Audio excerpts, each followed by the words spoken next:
AD 1498, കൃത്യമായി പറഞ്ഞാൽ 15-ാം നൂറ്റാണ്ടിന്റെ അവസാന കാലയളവ്. വാസ്കോഡ് ഗാമയെ പോലുള്ള വിദേശികൾ കടൽ കടന്ന് നമ്മുടെ ഈ കൊച്ചു കേരളത്തിലേക്ക് എത്തിയത് ഇവിടുത്തെ സമ്പത്തും സുഗന്ധവിജ്ഞാനവും തേടിയായിരുന്നു. അന്നു മുതൽ നൂറ്റാണ്ടുകളോളം വിദേശികൾ നമ്മുടെ ഈ കൊച്ചു കേരളത്തിലേക്ക് ഒഴുകിയെത്തിക്കൊണ്ടിരുന്നു. എന്നാൽ 21-ാം നൂറ്റാണ്ടിൽ ആ ചരിത്രം തലകീഴായി മറിയുകയാണ്. ഇന്ന് വിദേശികൾ നമ്മുടെ സമ്പത്ത് തേടി നമ്മുടെ ഈ കൊച്ചു കേരളത്തിലേക്ക് വരുന്നതിന് പകരം നമ്മുടെ നാടിന്റെ ഏറ്റവും വലിയ സമ്പത്തായ യുവത്വവും ബുദ്ധിശക്തിയും അങ്ങോട്ടേക്ക് പലായനം ചെയ്യുകയാണ്. പണ്ട് പച്ചപ്പ് നിറഞ്ഞ ഒരു കൊച്ചു ഗ്രാമം ഉണ്ടായിരുന്നു. അവിടെ വീടുകളുടെ ഉമ്മറങ്ങളിൽ കുഞ്ഞുങ്ങളുടെ ചിരികൾ ഉണ്ടായിരുന്നു. കവലകളിൽ കൗമാരക്കാരുടെ ബഹളങ്ങൾ ഉണ്ടായിരുന്നു. ക്യാമ്പസുകളിൽ നാളെയുടെ സ്വപ്നം നെയ്ത വിദ്യാർത്ഥികളുടെ പ്രസരിപ്പുണ്ടായിരുന്നു. എന്നാൽ ആ കാലം കഴിഞ്ഞു പോയപ്പോൾ ആ ഗ്രാമത്തിലേക്ക് ഒരു നിശബ്ദ വസന്തം കടന്നു വന്നു. ഇന്നവിടെ വീടുകളുണ്ട്, പക്ഷെ ചിരികളില്ല. ക്യാമ്പസുകളുണ്ട്, പക്ഷെ വിദ്യാർത്ഥികളില്ല. ആശുപത്രികളും വീൽ ചെയറുകളും മരുന്നിന്റെ മണവുമുണ്ട്. എന്നാൽ വൃദ്ധരായ മാതാപിതാക്കളെ ഒന്ന് താങ്ങാൻ സ്വന്തം മക്കളുടെ കരങ്ങളില്ല. ഈ കഥ ഏതെങ്കിലും ഒരു വിദേശ രാജ്യത്തല്ല നടക്കുന്നത്, മറിച്ച് ദൈവത്തിന്റെ സ്വന്തം നാടെന്ന് നാം അഭിമാനത്തോടു കൂടി പറയുന്ന നമ്മുടെ കൊച്ചു കേരളത്തിന്റെ നാളത്തെ നേർചിത്രമാണ്.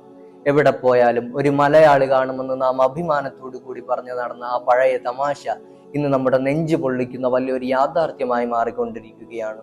യുവതലമുറയുടെ വൻതോതിലുള്ള വിദേശ കുടിയേറ്റം അഥവാ ബ്രെയിൻ ഡ്രെയിൻ എന്ന പ്രതിഭാസം എങ്ങനെയാണ് കേരളത്തിന്റെ ഉന്നത വിദ്യാഭ്യാസ മേഖലയും തൊഴിൽ വിപണിയെയും ഒരു വൻ ദുരന്തത്തിലേക്ക് നയിക്കുന്നത് എന്നതിനെ കുറിച്ചാണ് നമുക്ക് സംസാരിക്കാനുള്ളത്. You are welcome.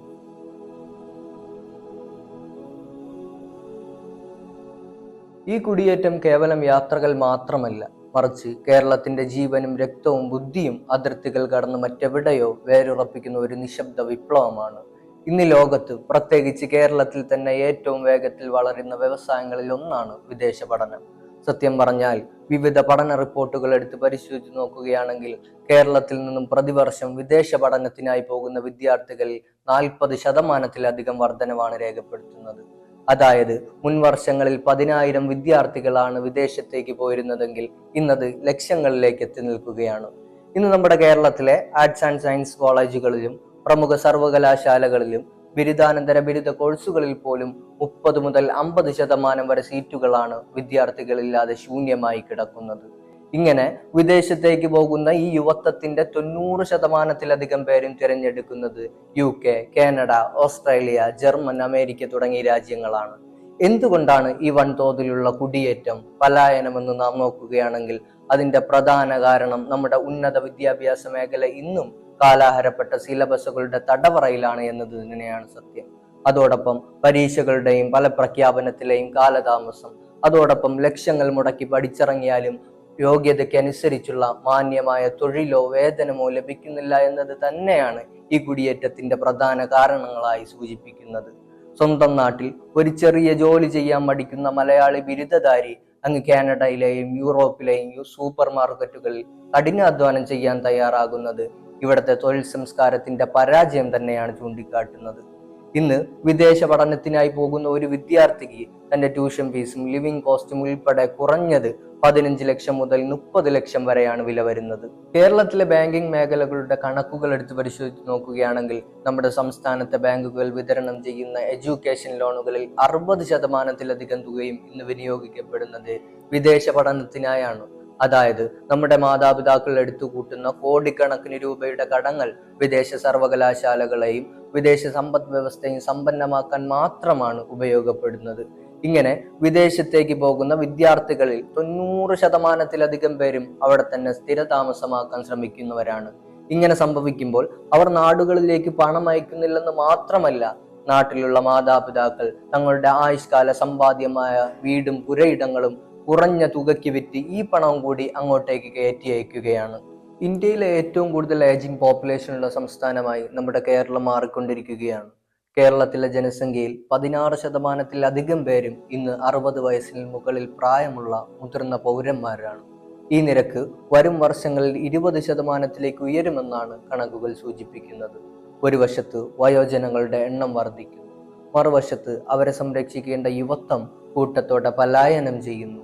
ഇവിടെ സർക്കാർ സ്വീകരിക്കേണ്ട പരിഹാര നയങ്ങളെന്തെന്ന് നാം നോക്കുകയാണെങ്കിൽ ഒന്നാമതായി തന്നെ വിദ്യാഭ്യാസ വിപ്ലവമാണ്. അതായത് നമ്മളെ ക്യാമ്പസുകളെ രാഷ്ട്രീയ മുക്തമാക്കുകയും സിലബസുകളെ അന്താരാഷ്ട്ര നിലവാരത്തിലേക്ക് ഉയർത്തുകയും ഡിഗ്രി പഠനത്തോടൊപ്പം തന്നെ പ്രാക്ടിക്കൽ അറിവും സ്കിൽ ഡെവലപ്മെന്റ് തുടങ്ങിയവ നിർബന്ധമാക്കുകയും പരീക്ഷകളും ഫലപ്രഖ്യാപനവും കൃത്യസമയത്ത് നടക്കുന്നു എന്ന് ഉറപ്പുവരുത്തുകയും ചെയ്യുക. രണ്ടാമതായുള്ള പരിഹാരം വ്യവസായ സൗഹാർദ്ദ അന്തരീക്ഷമാണ്.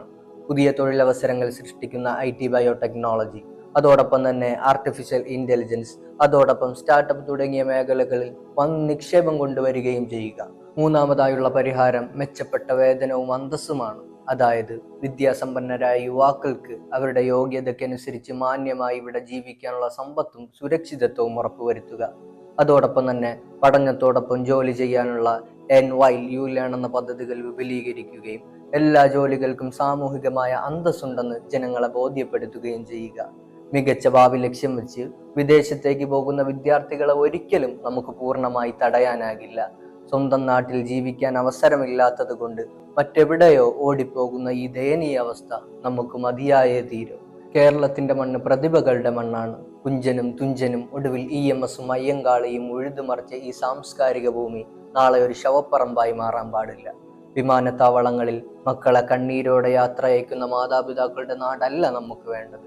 മറിച്ച് എവിടെ പോയി പഠിച്ചാലും ജോലി ചെയ്താലും തങ്ങളുടെ സ്വന്തം ജന്മനാട്ടിലേക്ക് തിരിച്ചു വരാൻ യുവാക്കൾ കൊതിക്കുന്ന ഒരു നവകേരളമാണ് നമുക്ക് വേണ്ടത്. Thank you for watching.